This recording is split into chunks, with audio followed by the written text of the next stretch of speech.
O técnico Carlo Ancelotti viu o óbvio e viu Alan Patrick como possibilidade de convocação para a seleção brasileira. O Inter recebe o ofício e vive a expectativa da convocação do camisa 10.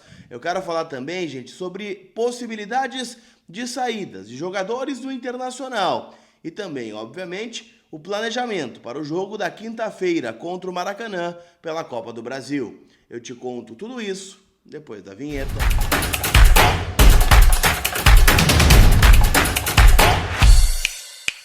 Tudo bem, gente? Vamos trocar uma ideia então, afinal, né? Muitas informações do Colorado nesse conteúdo que tem o apoio da Telmaster, que tem, né, soluções de comunicação empresarial para a tua empresa. Oferece serviços de consultoria com foco na eficiência e conectividade de pequenas, médias e grandes empresas. Então, olha só, a Telmaster se destaca pela comunicação e inovação e também pela tecnologia de ponta e atendimento personalizado. Então chama a Thelma, aqui ó, essa moça, para fazer um orçamento personalizado para a tua empresa. Eu tenho certeza que tu vai encontrar soluções importantes com eles, tá bom? Então QR Code na tela, link na descrição para que você faça um orçamento com eles, tá certo? Telmaster, soluções em comunicações empresariais, tá certo?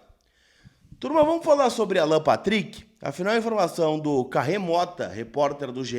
Globo, é de que o Inter recebeu um ofício do Carlo Ancelotti, novo técnico da seleção brasileira, que lembrou, né, de Alan Patrick para a possível convocação para os dois jogos que terão nas eliminatórias da Copa do Mundo contra Equador e Paraguai.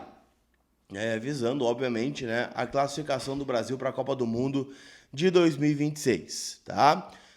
A lista será divulgada na próxima segunda-feira, né, lá na CBF, na Granja Comari, e a apresentação dos jogadores acontece no dia 2. Então, assim, né, o Alan Patrick está convocado? Ainda não, mas é a primeira vez que ele aparece numa pré-lista, né? Então, ele está lá junto dos 50 nomes, 23 vão fechar a lista, né, de convocados para esses dois jogos importantes, né, marcam a estreia do Carlo Ancelotti e também, né, marcam a possibilidade do Brasil confirmar a classificação para a Copa do Mundo de 2026, né? O Brasil que vive um momento muito ruim nas eliminatórias, tomou 4 da Argentina, caiu o Dorival Júnior, né? Tivemos um sofrimento aí para ganhar da Colômbia. Então, né, é uma reformulação quase que de última hora aí para a Copa do Mundo que vai acontecer no ano que vem. Alguns nomes também são pré-convocados, tá? Wesley, Alexandro, Danilo, Léo Ortiz, Gerson e Pedro do Flamengo, o Oscar do São Paulo, Fabrício Bruno do Cruzeiro, Hugo Souza do Corinthians, do futebol brasileiro tem o Neymar ainda do Santos e aí, claro, tem outros jogadores do exterior, né? O Casemiro, o Richarlison, o Dodô da Fiorentina, Evanilson do Bournemouth, Igor Paixão do Feyenoord, Andrei Santos do Strasbourg.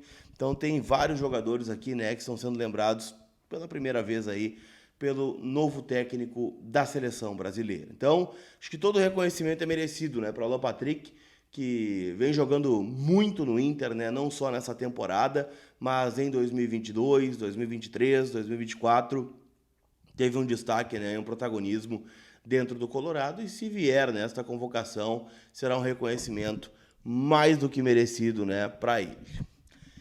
Quero falar também, gente, sobre saídas. Afinal, né, o Inter está preparando algumas movimentações nesta janela de transferências que está por vir.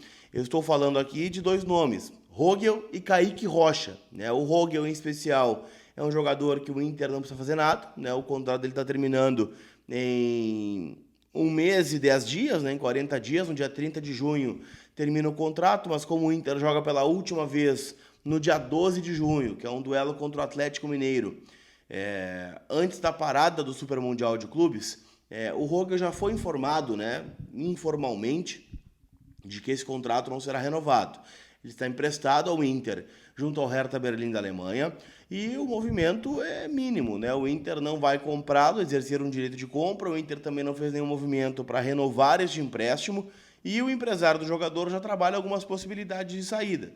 A principal delas é o Racing de Avellaneda, né? Clube argentino que disputa a Copa Libertadores da América, então tem interesse, né, nesse jogador que se destacou muito no futebol argentino, né? O melhor momento do Rogel é justamente no Estudiantes, né, onde era um xerife, né, um cara que fazia gols, enfim, tinha imposição.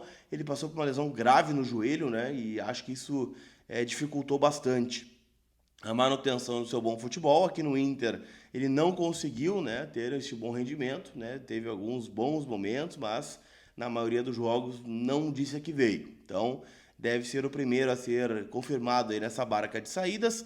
E o Kaique Rocha é outro, né, veio com uma grande expectativa em razão, né, da coletiva proposta pelo D'Alessandro, que estava no papel dele, na minha concepção, né, de defender o seu jogador e a sua contratação, mas ele não joga pelo Inter, né? O Kaique Rocha tem menos de meia hora em campo desde que chegou aqui no começo da temporada, lá no finalzinho de janeiro. Então ele tá afim, né, de buscar um outro clube onde ele possa jogar, já que no Inter, né, a perspectiva é baixa, né? O Inter tem hoje, né, pelo lado esquerdo, o Vitor Gabriel, tem também o Juninho, né, que foram contratados aí para serem titulares, e o Kaique Rocha, né, perdeu bastante espaço. Aliás, né, quando o Vitor Gabriel e o Juninho não jogaram, quem jogou foi o Rogel, né? O Vitão foi para o lado esquerdo, o Rogel entrou na direita e o Kaique nem assim jogou. Então, sinceramente, não vejo nessa perspectiva de utilização do Kaique Rocha, que também pode deixar o clube nesta temporada. Para a gente fechar, eu quero falar sobre o planejamento do Inter para o jogo contra o Maracanã. Jogo na quinta-feira, 7 da noite, lá no Orlando Scarpelli, em Florianópolis. Jogo de volta da terceira fase da Copa do Brasil. E o Colorado, né, tem uma vantagem de 1-0, ou seja, precisa só do empate para avançar para as oitavas de final. Mesmo assim, a tendência é de um time forte, tá, do Internacional. O próprio Roger Machado disse na sua última entrevista coletiva que preservou nomes como Fernando e Vitor Gabriel contra o Mirassol para que eles tenham condição de jogar, né, contra o Maracanã num melhor cenário, assim como, né, existe a possibilidade de jogadores serem preservados deste duelo do Maracanã para jogarem contra o Sport e posteriormente contra o Bahia na Copa Libertadores da América. Então estou apostando que alguns nomes, né, não serão relacionados. E aqui eu posso citar, de repente, Wesley, de repente, né, o Alan Patrick vai, mas fica no banco. Então vamos dar uma olhada nesse time do Internacional, que treina, né, nesta terça-feira, já treinou na segunda, mas um treino mais forte começa hoje, com expectativa dos retornos de Rafael Borré e Vitinho para pelo menos ficarem no banco de reservas. Tá certo? Não esquece que hoje começam as decisões na Copa do Brasil, tem Vasco e Operário, acho que o Vascão ganha em São Januário. Tem também, né, Grêmio e CSA, né, não sei se vai rolar um crimezinho aqui, mas é um jogo bom para a gente ficar de olho. E também tem Atlético Paranaense e Brusque, né, completando a rodada da Copa do Brasil. Tá certo? Aquele abraço, turma. A gente se vê. Fui!